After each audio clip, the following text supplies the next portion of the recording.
स्वागत है एक बार फिर से आप सभी का एग्ज़ाम गुरुजी भाई अरविंद सर यूट्यूब चैनल में। देखिए यूपी पुलिस रेडियो ऑपरेटर के लिए जीके और साइंस की बेहतरीन सुपर क्लास आपकी स्टार्ट हो चुकी है। इसकी पहले की क्लासेस को देखने के लिए आप चैनल की प्लेलिस्ट को विजिट कीजिएगा, वहाँ से जाकर के आप सभी क्लास को देख पाएंगे। देखिए मैं आपको बता दूँ कि इसमें हम जीके धन में जीके और साइंस को कवर करेंगे। साथ में अभी थोड़ी देर बाद आपकी साइंस की स्पेशल क्लास भी होगी, उसको भी हम कवर करेंगे। ठीक है, उसमें हम साइंस के स्पेशल क्वेश्चंस फिजिक्स को कवर करते हैं।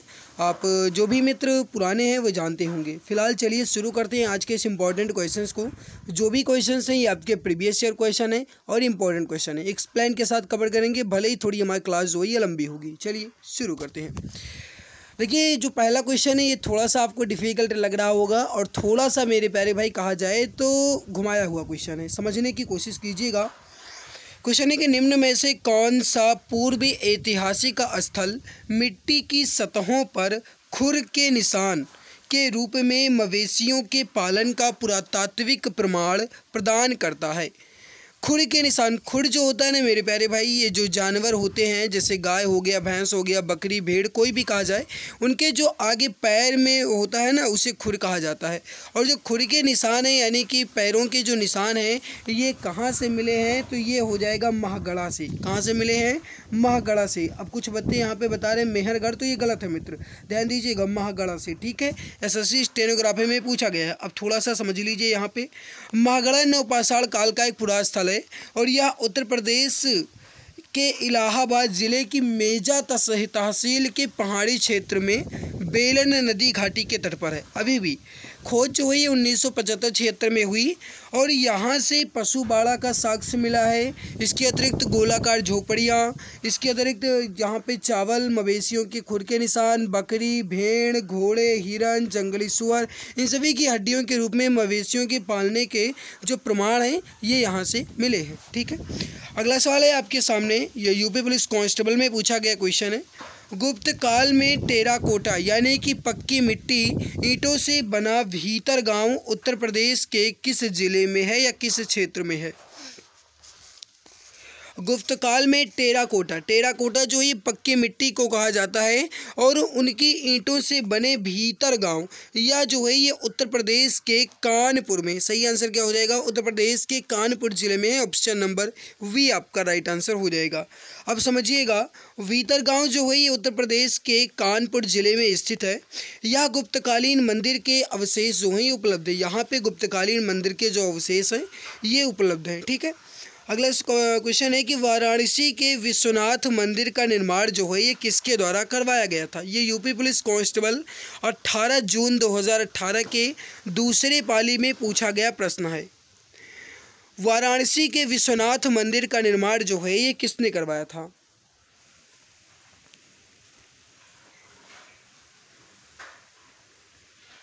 सही आंसर जो हो जाएगा, वाराणसी के विश्वनाथ मंदिर का निर्माण जो है ये किसने करवाया था? रानी अहिल्याबाई ने। ऑप्शन नंबर ए आपका बिल्कुल राइट आंसर हो जाएगा, रानी अहिल्याबाई ने। ठीक है, समझ लीजिए मेरे प्यारे भाई, काशी या फिर कहा जाए वाराणसी को भगवान शिव की नगरी भी कहा जाता है। तो आपसे स्पेशल क्वेश्चन इस तरीके से भी पूछा जा सकता है कि उत्तर प्रदेश के किस क्षेत्र को शिव की नगरी भी कहा जाता है? तो भगवान शिव की नगरी जो है ये वाराणसी या फिर काशी को कहा जाता है।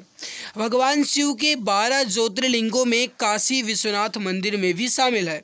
काशी विश्वनाथ मंदिर वाराणसी में गंगा नदी के तट पर स्थित है। इस मंदिर का 3500 वर्षों पूर्व का लिखित इतिहास है। बार बार के हमलों और पुनः निर्मित किए जाने के बाद मंदिर के वर्तमान स्वरूप का निर्माण 1780 में इंदौर की महारानी अहिल्याबाई होलकर ने करवाया था। तो जो काशी विश्वनाथ मंदिर है इसका निर्माण जो है ये 1780 में किसने करवाया? महारानी अहिल्याबाई ने, इंदौर की शासिका थी। अगला सवाल है कि महर्षि वाल्मीकि का आश्रम ब्रह्मवर्त में स्थित था जो वर्तमान में उत्तर प्रदेश के किस क्षेत्र में है? ये भी आपका 18 जून 2018 के द्वितीय पाली में पूछा गया प्रश्न है। महर्षि वाल्मीकि के आश्रम ब्रह्मवर्त में स्थित था। यह वर्तमान में उत्तर प्रदेश के विठुर में है। राइट हो जाएगा आपका, वो हो जाएगा ए ऑप्शन, उत्तर प्रदेश के विठुर में। जो भी हमारे प्यारे भाई बहन मित्र यहाँ पे ऑप्शन ए बता रहे हैं बिल्कुल सही होगा। थोड़ा सा समझ लीजिए, महर्षि वाल्मीकि का आश्रम जो है ये ब्रह्मवर्त में स्थित था, वर्तमान में उत्तर प्रदेश के विठुर में है। वाल्मीकि आश्रम वह स्थल है जहाँ पे ऋषि वाल्मीकि ने बैठकर महाकाव्य रामायण की रचना की थी, और यही वह स्थल है जहाँ माता सीता ने अपने निर्वासन के दिनों में शरण ली थी और अपने जुड़वा पुत्र लव और कुश को जन्म दिया था। ठीक है, अगला सवाल है आपके सामने मेरे प्यारे भाई कि प्रारंभिक मनुष्यों द्वारा उपयोग किए जाने वाले माइक्रोलिथ्स जो हैं ये क्या थे। देखिए मैं आपको बता दूं, भले ही थोड़ी क्लास अपनी लंबी होगी लेकिन मैं एक्सप्लेन के साथ कवर करते हुए चलूँगा, क्योंकि आज जो भी क्वेश्चंस मैंने कलेक्ट किए हैं सारे क्वेश्चंस का मैंने एक्सप्लेन कर लिया है, एक्सप्लेन को मैंने रख लिया है ताकि मैं आपको बताते हुए चलूँ और आपका थोड़ा और भी तैयार होते चले, है ना। देखिए प्रारंभिक मनुष्यों द्वारा उपयोग में किए जाने वाले माइक्रोलिथ्स जो हैं ये पत्थर के औजार हुआ करते थे। राइट हो जाएगा आपका बी ऑप्शन, पत्थर के औजार हुआ करते थे। ठीक है, एसएससी एमटीएस 2021 में पूछा गया क्वेश्चन, थोड़ा सा समझ लीजिए, आपसे पूछा जा सकता है इस तरीके से भी, थोड़ा सा टाइम लगेगा बट कोई बात नहीं। माइक्रोलिथ्स जो हैं ये पत्थर के औजार होते हैं, इनका संबंध मध्य पाषाण काल से है तथा इन औजारों का निर्माण सामान्य रूप से समांतर फलकों वाले छोटे ब्लेडों पर क्वार्टजाइट, चार्ट, जैस्पर, अगेट जैसे सिलिका पत्थरों से होता था। तो आपसे पूछा जाए कि जो मध्य पाषाण काल में पत्थर के औजार बनाए जाते थे ये किस पत्थर से बनाए जाते थे, तो सिलिका पत्थर से। ठीक है, इनकी लंबाई लगभग 1 से 5 इंच तक की होती थी और ये उपकरण वास्तव में छोटे और नुकीले हुआ करते थे और भिन्न प्रकार की आकृतियों जैसे अर्धचंद्र, समलंब, त्रिभुज आदि में भी पाए जाते थे। भीलवाड़ा झील जिले में कोठारी नदी के तट पर स्थित बागौर भारत का सबसे बड़ा मध्य पाषाण कालिक स्थल है। इसी काल से शवों को दफनाने की प्रथा की शुरुआत मानी जाती है।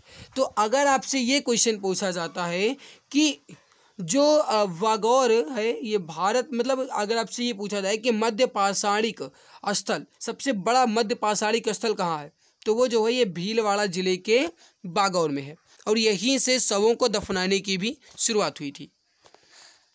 अगला सवाल है कि राज्यसभा सदस्य के कार्यकाल कितने वर्ष के होते हैं।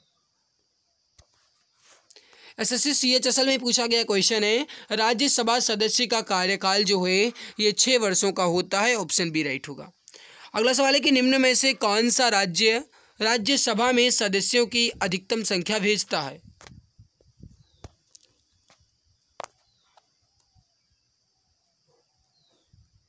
निम्न में से कौन सा राज्य राज्यसभा में सदस्यों की अधिकतम संख्या भेजता है, हो जाएगा Uttar Pradesh. Option A right होगा। राज्यसभा भारतीय लोकतंत्र की उच्च प्रतिनिधि सभा है, जबकि लोकसभा निम्न प्रतिनिधि सभा है।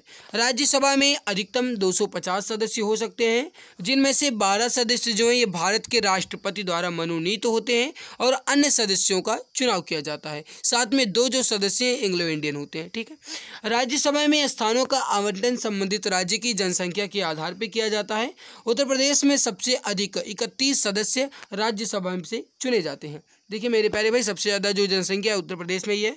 वर्तमान में राज्यसभा सदस्यों की संख्या 245 है।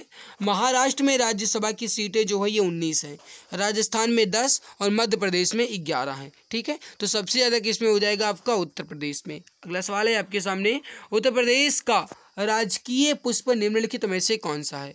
यूपी जूनियर असिस्टेंट में पूछा गया क्वेश्चन है और यूपी पुलिस कांस्टेबल में पूछा गया क्वेश्चन है। उत्तर प्रदेश का राजकीय पुष्प निम्न में से कौन सा है, बहुत जल्दी बताइए, बहुत जल्दी।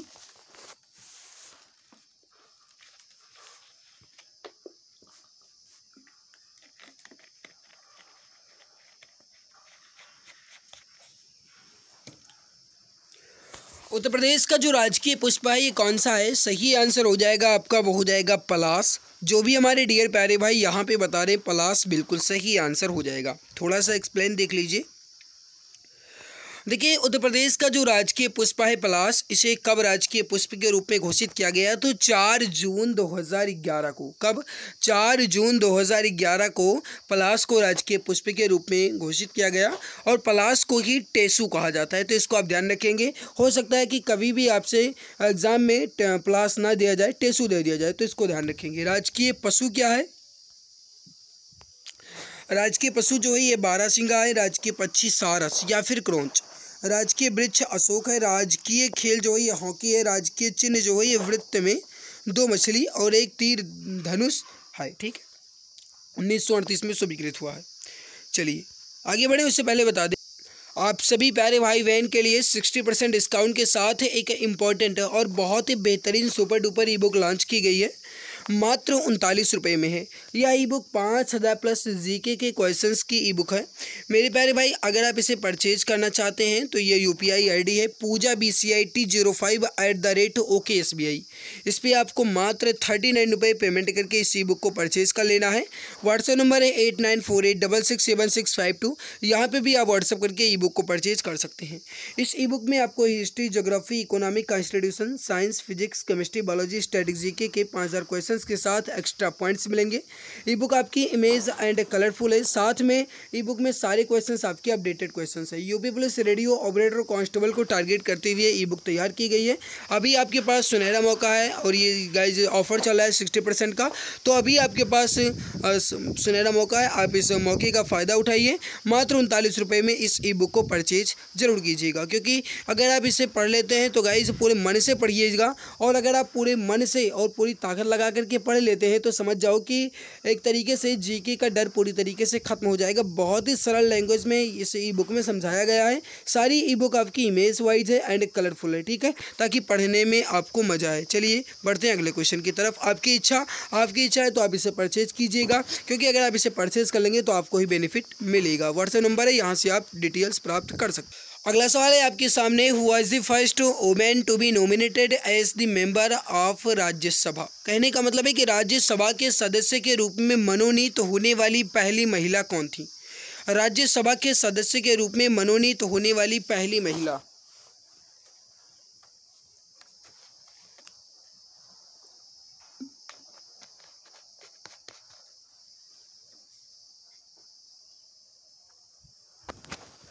ना भाई, गलत मत करो, गलत बिल्कुल नहीं करना है। भरतनाट्यम की नृत्यांगना रुक्मणी देवी अरुंडेल। रुक्मणी देवी अरुंडेल जो हैं ये राज्यसभा के सदस्य के रूप में मनोनीत होने वाली, यानी कि नॉमिनेटेड होने वाली पहली महिला हैं। ठीक है, तो कौन है? रुक्मणी देवी अरुंडेल। ये जो है ये भरतनाट्यम की एक प्रसिद्ध भारतीय नृत्यांगना है। 1952 में राज्यसभा सदस्य के रूप में मनोनीत हुई थी। ठीक है, और 1956 में, यानी कि पूरे 4 वर्ष बाद इन्हें पद्म भूषण से भी सम्मानित किया गया था। तो इसको आप ध्यान रखेंगे। राज्यसभा के सदस्यों का चुनाव जो है ये किसके द्वारा किया जाता है?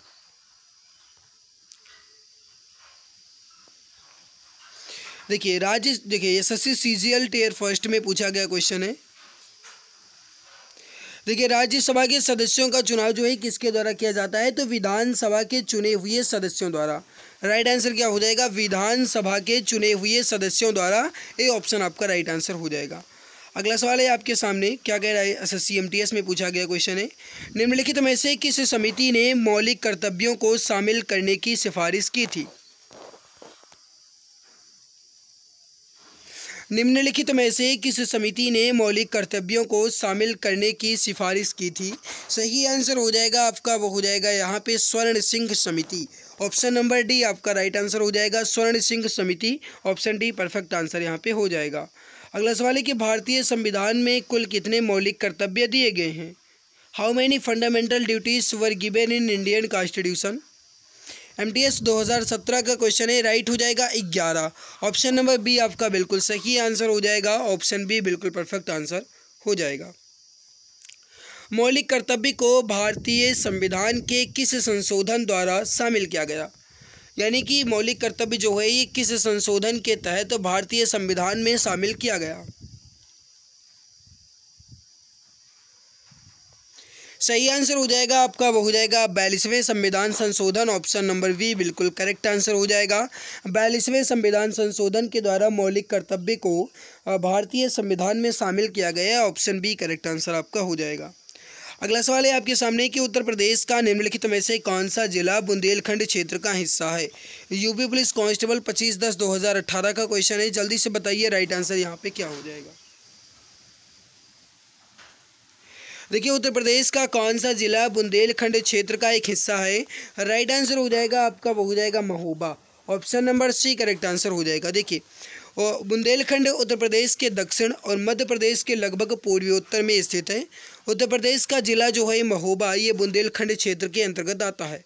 बुंदेलखंड जो है भारत के उस भूखंड का नाम है जिसके उत्तर में यमुना नदी, दक्षिण में विंध्य पर्वत श्रृंखला, पूर्व में ट्योंस नदी तथा पश्चिम में बेतवा नदी स्थित है। बुंदेलखंड में जो शामिल जिले हैं वो हो जाएंगे आपके जैसे झांसी, बांदा, ललितपुर, हमीरपुर, जालौन, महोबा, चित्रकूट। ठीक है, तो ये आपसे पूछा जा सकता है, इसको आप स्क्रीनशॉट ले लीजिएगा। अगला सवाल है आपके सामने, 1949 में माओ के नेतृत्व में हुई की क्रांति के बाद चीनी जनवादी गणराज्य की स्थापना हुई।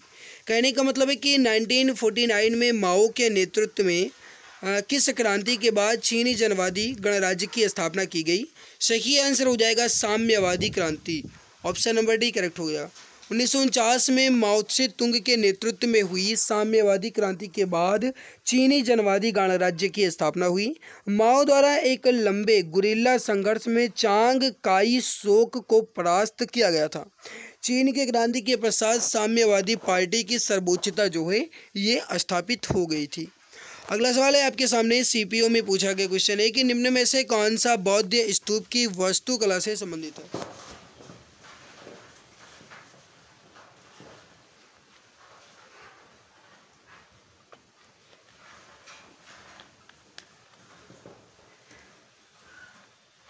देखिए बौद्ध स्तूप की वास्तुकला से हो जाएगा हर्मिका, ऑप्शन बी करेक्ट आंसर हो जाएगा। देखिए समझिएगा, हर्मिका जो है ये बौद्ध स्तूप की वास्तुकला से संबंधित है।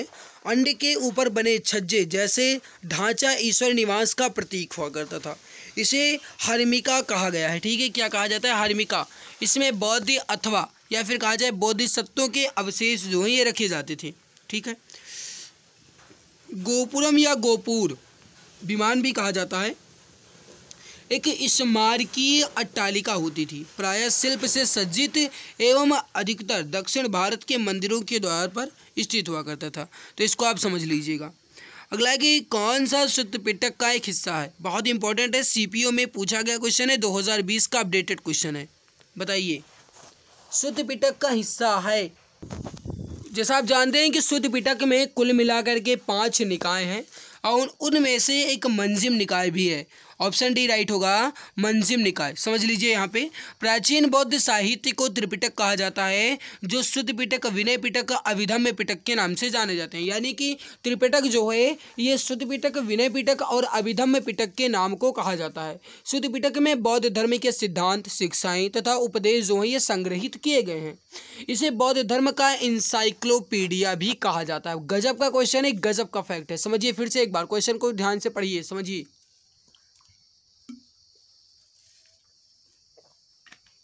क्या कह रहा है, बौद्ध धर्म का इंसाइक्लोपीडिया भी कहा जाता है किसे, त्रिपिटक को। ठीक है, त्रिपिटक में सबसे बड़ा व श्रेष्ठतम है, त्रिपिटकों में जो है ये सबसे बड़ा व श्रेष्ठतम है। ठीक है, और जो ये है मतलब इंसाइक्लोपीडिया वाला। शुद्ध पिटक के 5 निकाय हैं, कितने हैं, शुद्ध पिटक के 5 निकाय हैं। समझिए 5 निकाय शुद्ध पिटक के कौन कौन से हैं, एक है दिग्घ निकाय, एक है मंजिम निकाय, संयुक्त निकाय, अंगुत्तर निकाय और खुद्दक निकाय। ठीक है, अगला सवाल, उत्तर प्रदेश में लॉयन सफारी कहाँ बन रहा है।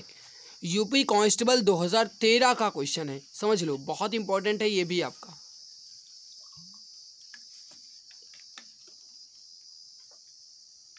फिलहाल अब कहा जाए तो बन नहीं रहा है, बन गया है। उत्तर प्रदेश में लॉयन सफारी कहाँ है, यह है आपका इटावा में, option number D right answer हो जाएगा। उत्तर प्रदेश में नहीं, हाँ चलो वही है, कौन सा पक्षी अभयारण्य उत्तर प्रदेश में स्थित है। यूपी SSC वन रक्षक में पूछा गया क्वेश्चन है, 21/8/2022 को आया हुआ क्वेश्चन है। सही आंसर हो जाएगा जो उत्तर प्रदेश में अभयारण्य है यह है आपका समसपुर पक्षी अभयारण्य। राइट आंसर हो जाएगा ए ऑप्शन आपका समसपुर पक्षी अभयारण्य। समझिए यहाँ पे जो समसपुर पक्षी अभयारण्य ये आपका उत्तर प्रदेश में है, बाकी जो बेंथागल पक्षी अभयारण्य तमिलनाडु में है, घाट प्रभा पक्षी अभयारण्य कर्नाटक में है और जायकवाड़ी पक्षी अभयारण्य जो है ये महाराष्ट्र में है। ठीक है, अगला सवाल, दुधवा राष्ट्रीय उद्यान हमारे राज्य के निम्न में से किस जिले में है? UPSSC लोअर मेंस में पूछा गया क्वेश्चन है दुधवा राष्ट्रीय उद्यान ये जो है ये किस जिले में है? ऑप्शन नंबर ए आपका राइट हो जाएगा लखीमपुर खीरी में। ऑप्शन नंबर ए आपका सही आंसर हो जाएगा। देखिए 1977 में सरकार ने लखीमपुर खीरी जिले के 614 वर्ग किलोमीटर क्षेत्र को दुधवा राष्ट्रीय उद्यान के रूप में आरक्षित घोषित किया। दुधवा से लगभग 30 किलोमीटर दूर स्थित एक अन्य आरक्षित क्षेत्र है किशनपुर अभ्यारण्य को भी मिला करके वर्ष 1987 में दुधवा टाइगर रिजर्व बनाया गया। यह राष्ट्रीय उद्यान बाघों और बारहसिंघों के लिए प्रसिद्ध है। तो आपसे एग्जाम में पूछा जा सकता है कि दुधवा राष्ट्रीय उद्यान किसके लिए फेमस है, तो वो हो जाएगा बाघ और बारहसिंघा के लिए। ठीक है, अगला सवाल है कि वीजक नामक पाठ किसकी रचनाओं का संकलन है? सही आंसर हो जाएगा आपका वो हो जाएगा कबीर। ऑप्शन नंबर सी सही आंसर हो जाएगा। ईद उल फित्र निम्न में से क्या दिखने पर मनाया जाता है? सही आंसर हो जाएगा आपका वो हो जाएगा यहाँ पे Vardhaman Chandra. Option number C correct answer हो जाएगा। इस्लाम धर्म में पवित्र रमज़ान के पूरे महीने रोजे अर्थात उपवास रखने के बाद वर्धमान चांद यानी नया चांद दिखने पर ईद उल फित्र का त्यौहार मनाया जाता है। इस्लामिक कैलेंडर के अनुसार यह 9वां महीना होता है। दातव्य है कि ईद उल जुहा यानी बकरीद को इस्लाम धर्म में पैगंबर हज़रत इब्राहिम द्वारा बलिदान के प्रतीक के रूप में मनाया जाता है। यह पर्व जो है यह प्रत्येक वर्ष मुसलमानों द्वारा 10वें इस्लामी महीने फिलहज पर मनाया जाता है। तो आपसे पूछा जाए कि 10वां इस्लामी महीने को क्या कहते हैं, तो इसे कहते हैं जिलहज। क्या कहते हैं? जिलहज। अगला सवाल है आपके सामने, जलीकट्टू किस भारतीय त्यौहार से जुड़ा है? जलीकट्टू जो है ये किस इंडियन फेस्टिवल से एसोसिएटेड है? सही आंसर हो जाएगा पोंगल से। Option number B right answer हो जाएगा। समझिए यहाँ पे जो जलीकट्टू है ये किस त्यौहार से जुड़ा है, तो पोंगल से। अगला सवाल है कि पुष्कर मेला कहाँ आयोजित किया जाता है? CHSL में पूछा गया क्वेश्चन है। पुष्कर मेला जो है कहाँ आयोजित किया जाता है? ऑप्शन नंबर डी राजस्थान में। ऑप्शन डी बिल्कुल परफेक्ट आंसर आपका हो जाएगा। इसके एक्सप्लेन को आप देख लीजिएगा एक बार। ठीक है, अगला सवाल है कि क्या कह रहा है, साल्जबर्ग महोत्सव किस देश में आयोजित किया जाता है? साल्जबर्ग महोत्सव किस देश में आयोजित किया जाता है? सही आंसर हो जाएगा वी ऑप्शन ऑस्ट्रिया में। Option number B correct answer आपका यहाँ पे हो जाएगा। 5 हफ्ता तक ये जो है ये आयोजित किया जाता है और जुलाई के अंत में शुरू होता है। ठीक है, अगला सवाल है, चलिए सवाल नहीं है, अब आपका साथ GK क्वेश्चंस कंप्लीट हो चुका है। अब हम बढ़ेंगे साइंस के क्वेश्चंस की तरफ, लेकिन उससे पहले निवेदन है कि अगर आपको मेहनत अच्छी लग रही है तो लाइक कर दीजिए एक बार। अगर आप चैनल पे पहली बार आए हैं तो सब्सक्राइब कर लीजिए ताकि आने वाली सभी नई क्लास की नोटिफिकेशन आपको मिला करे। तो अगर मेहनत अच्छी लग रही है तो एक बार क्लास को दिल की गहराई से लाइक जरूर कर देंगे। 5000 प्लस GK के क्वेश्चंस की ई-बुक को 60% डिस्काउंट के साथ मात्र 39 रुपये में आपको मिल रही है। इस ई-बुक में आपको history, geography, economic, constitution, science, physics, chemistry, biology, static GK के क्वेश्चंस के साथ स्टैटिक पॉइंट्स के साथ आपको एक्स्ट्रा पॉइंट्स भी मिलेंगे। ई-बुक इमेज एंड कलरफुल है। अगर आप चाहें तो PGBCIT05@OKSBI UPI ID पे मात्र 39 रुपये पेमेंट करके आप इसे परचेज कर सकते हैं। व्हाट्सएप नंबर है 8948667652। यहाँ से भी आप व्हाट्सएप करके ई-बुक को परचेज कर पाएंगे। बढ़ते हैं साइंस के क्वेश्चंस की तरफ, जिसमें पहला क्वेश्चन RRB में पूछा गया, किसी वस्तु द्वारा अपनी स्थिति या आकार लेने की वजह से लगने वाली ऊर्जा को क्या कहते हैं? किसी वस्तु द्वारा अपनी स्थिति या आकार लेने की वजह से लगने वाली ऊर्जा को स्थितिज ऊर्जा कहा जाता है। Option number B right answer हो जाएगा। बांध में संग्रहित पानी में कौन सी ऊर्जा होती है? बांध में संग्रहित पानी में कौन सी ऊर्जा होती है?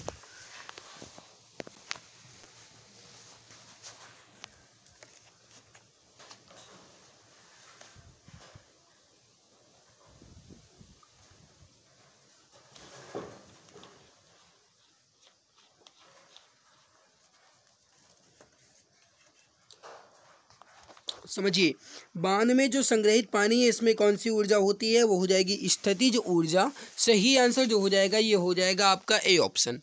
अगला सवाल है आपके सामने, एक गतिशील वस्तु अनिवार्य रूप से प्राप्त करती है, मतलब गतिशील वस्तु में कौन सी ऊर्जा होती है।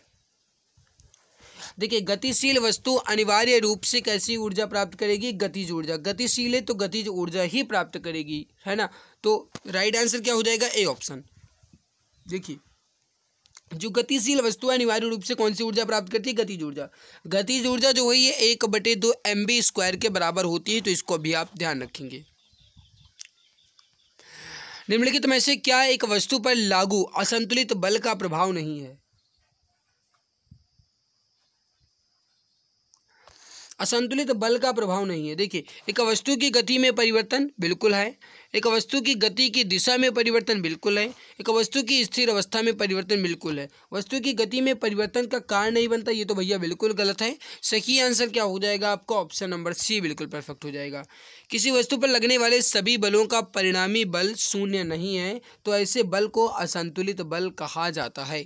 यदि किसी वस्तु पर असंतुलित बल लगाया जाता है तो वस्तु की चाल, गति, स्थिर अवस्था आदि सभी में परिवर्तन होगा। यानी अगर असंतुलित बल लगता है तो परिवर्तन होगा ही होगा।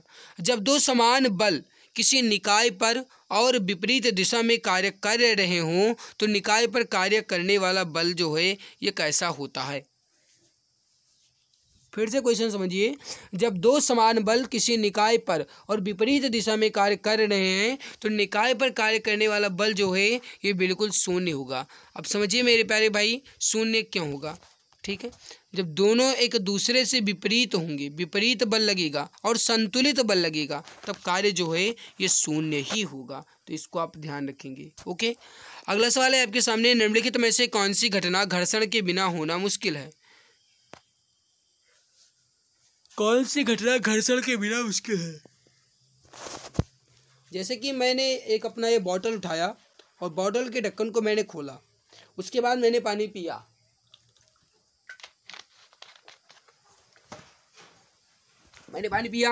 मैंने बॉटल को उठाया हाथ में, हमारे हाथ में और बॉटल इन दोनों के बीच में कौन सा बल लगा, घर्षण बल लगा।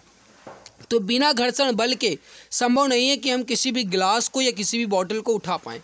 तो एक गिलास को पकड़ना ये घर्षण के बिना संभव नहीं है।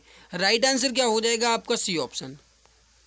अगला सवाल है आपके सामने, दो सतहों के बीच सतह की अनियमितताओं के परिणाम स्वरूप क्या होता है। भाई मैंने अभी बताया कि जैसे ये हमारा बॉटल है और बॉटल है मेरे प्यारे भाई ये हमारा हाथ है। अब हाथ और बॉटल के बीच में, इन दोनों सतहों के बीच में कौन सा बल लगता है, फ्रिक्शनल फोर्स लगता है। सही आंसर हो जाएगा आपका, हो जाएगा घर्षण। ऑप्शन ए राइट होगा। घर्षण बल जो है ये कार्य करता है, बताएंगे घर्षण बल जो है कैसे कार्य करता है। सही आंसर हो जाएगा बल की दिशा के विपरीत, ऑप्शन नंबर डी आपका करेक्ट आंसर हो जाएगा। अगला सवाल है आपके सामने, ग्रहों की परिक्रमा पथ का आकार कैसा है। जल्दी जल्दी बताइए गाइस ताकि हम जल्दी से कवर कर पाएँ, बहुत टाइम होता है। ग्रहों की परिक्रमा पथ का आकार जो है कैसा है, बहुत बढ़िया। सही आंसर जो हो जाएगा फैला हुआ वृत्त के मतलब रूप में। Option number D correct answer आपका हो जाएगा, ठीक है। अगला सवाल है कि जब एक उपग्रह पृथ्वी के चारों ओर 40,000 किलोमीटर त्रिज्या के ग्रहपथ से घूमता है तो गुरुत्वाकर्षण बल द्वारा किए गए कार्य की गणना कीजिए। अब देखिए मेरे प्यारे भाई क्या क्या रहा है कि उपग्रह पृथ्वी के चारों ओर, जैसे मान लीजिए ये कोई आपका पृथ्वी मतलब आपकी पृथ्वी है और इस पृथ्वी के चारों ओर ये हो गया उपग्रह, ये घूम रहा है, या फिर आप यहाँ पे खड़े हैं और फिर से आप घूम के यहीं पे आ गए, तो आपके जो द्वारा किया गया कार्य है ये बिल्कुल शून्य होगा। अब क्यों होगा शून्य, क्योंकि गाइस आपने विस्थापन किया ही नहीं है, आप जहां से शुरू किए फिर वहीं पे आ गए, तो विस्थापन जो है ये शून्य होगा, ठीक है। और कार्य जो है गाइस ये होता है विस्थापन के बराबर, है ना, विस्थापन के गुणनफल के बराबर होता है। तो देखिए विस्थापन में किए गए दिशा होता है ना, होता तो वो हो जाएगा आपका, तो जो शून्य हो जाएगा, शून्य जूल। कार्य का मात्रक जो है जूल होता है, समझिए। जब कोई ग्रह किसी वृत्तीय पथ पर गति करता है तो इसके द्वारा नेट विस्थापन शून्य होता है और इसके द्वारा किया गया कार्य भी शून्य ही होगा। पृथ्वी की सतह पर पलायन वेग जो है लगभग कितना है।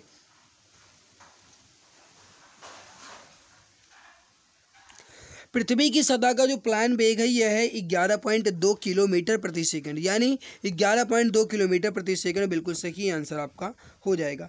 पृथ्वी की सतह पर जो प्लान वेग है 11.2 किलोमीटर प्रति सेकंड है। प्लान वेग वह न्यूनतम वेग है जिससे किसी पिंड को पृथ्वी की सतह से ऊपर की ओर फेंके जाने पर वह गुरुत्वीय क्षेत्र को पार कर जाता है तथा पृथ्वी पर वापस नहीं आता है। कहने का मतलब है कि अगर आप किसी भी वस्तु को, किसी भी चीज़ को अगर आप 11.2 किलोमीटर या फिर इससे ज़्यादा वेग से आप ऊपर किसी भी दिशा में फेंके, चाहे आप कोई भी दिशा में फेंकते हैं, ऊपर फेंकते हैं और 11.2 किलोमीटर प्रति सेकंड के वेग से, तो जो भी चीज़ आप फेंकेंगे वो दोबारा वापस नहीं आएगी, क्योंकि ये गुरुत्वीय क्षेत्र को पार करके सीधा निकल जाता है, तो दोबारा पृथ्वी पर वापस नहीं आएगा। जब तक गुरुत्वीय क्षेत्र है तब तक ही आता है वापस, है ना। तो सही आंसर क्या होगा? 11.2 किलोमीटर प्रति सेकंड। किस सिद्धांत या नियम के आधार पर वस्तुएं पानी में तैरती हैं? सही आंसर जो हो जाएगा ये हो जाएगा आर्किमिडीज के सिद्धांत के आधार पर। सी ऑप्शन राइट होगा। जब किसी पिंड को किसी द्रव में पूर्ण या आंशिक रूप से डुबोया जाता है तब यह पिंड विस्थापित द्रव के भार के बराबर एक उत्क्षेप बल का अनुभव करता है। इसे किस सिद्धांत के रूप में जाना जाता है? सही आंसर हो जाएगा, इसे हम आर्किमिडीज के सिद्धांत के रूप में जानते हैं। Option number B correct answer हो जाएगा। अगला सवाल है आपके सामने, यदि वायु में जलवाष्प की मात्रा अधिक हो तो वाष्पीकरण की दर क्या होगी?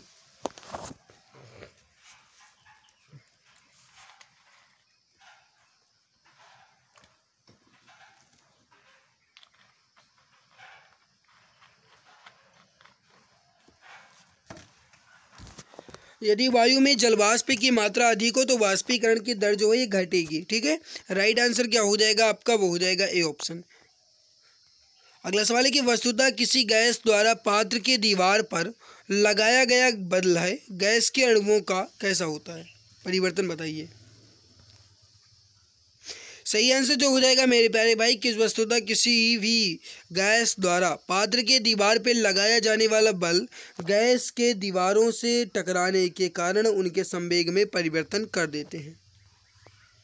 ठोस के पिघलने के दौरान इसका तापमान कैसा होता है? सही आंसर हो जाएगा आपका, वो हो जाएगा परिवर्तित नहीं होता है। ऑप्शन नंबर डी आपका बिल्कुल सही आंसर हो जाएगा। ऑप्शन डी करेक्ट आंसर आपका हो जाएगा। रेडियोधर्मी पदार्थ द्वारा उत्सर्जित होने वाले विकिरण की मात्रा को नामक पारंपरिक इकाई में मापा जाता है। यानी रेडियोधर्मी पदार्थों द्वारा उत्सर्जित होने वाले विकिरण की मात्रा को हम किस में मापते हैं? तो क्यूरी में मापते हैं। डी ऑप्शन आपका करेक्ट आंसर हो जाएगा। अगला सवाल है कि उद्योग में शक्ति की इकाई है। बहुत इंपॉर्टेंट क्वेश्चन है, एलपी एंड टेक्नीशियन दोनों में पूछा गया क्वेश्चन है। 13/8/2018 को शिफ्ट नंबर 3 में उद्योग शक्ति में इकाई जो है कौन सी होती है आपकी?